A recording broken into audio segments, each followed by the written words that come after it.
Thierry Denis, à Paris, au Grand Palais exactement, se tient une exposition consacrée au jardin. Ça commence et ça va durer jusqu'au 24 juillet. Oui Bernard, l'exposition c'est Jardin avec un S et j'irai cet après-midi. Vous avez une idée de ce que vous allez découvrir? Oui, évidemment. J'ai eu beaucoup de chance parce que j'ai pu lire déjà et relire l'énorme catalogue de l'exposition.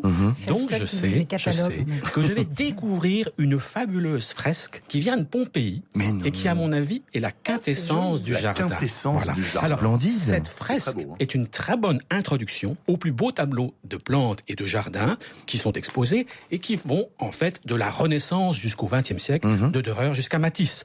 Des tableaux que nous avons souvent eu la chance de voir en reproduction dans nos livres, mais là, ils sont en vrai et ils sont tous rassemblés. Et j'imagine qu'avant d'arriver à réaliser ça, il devait y avoir des plans, forcément. On Bien sûr, construisait. tous les grands plans, par exemple, des jardins à la française, ils sont exposés là. Ça C'est doit assez être chouette. fascinant et je trouve qu'il y a un alliage à la fois de contrôle, mais aussi de compréhension de la nature. Alors, après les plans, on va découvrir d'étonnants tableaux de grands jardins qui sont vus d'en haut. Par hélicoptère En quelque Sans doute, sorte. oui, Par imagination plus. Voilà, c'est ça. Voilà. Alors, il y a des jardins italiens, il y a des jardins de France, et dans le lot, il y a un fabuleux tableau de Bruegel, le velours. Oui. Alors, ensuite, bien sûr, on va un peu vers le romantisme, à la fin du 18e, on découvrira un tableau de Fragonard qu'on ne voit jamais, et puis il y aura le 19e, les impressionnistes. C'est fabuleux Thierry, ça donne vraiment envie d'y aller. Qu'est-ce qu'on peut découvrir d'autre? Alors, tous les outils des jardiniers, Génial. voilà, des outils en métal et en bois, maniés par ces artisans de la nature qui ont créé ces jardins merveilleux. Il y a aussi, j'ai vu des photos de moulage étonnants en cire, de plantes très rares de l'île Maurice. Et puis, là, Laetitia, c'est pour vous,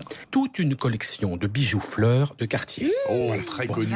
Magnifique. Oh là là là là, ça donne envie. Et bien sûr, on aura les belles aquarelles de Redouté. Thierry, un bon vieux jardinier du Morvan comme vous n'allez pas être un peu perdu devant tant d'œuvres prestigieuses?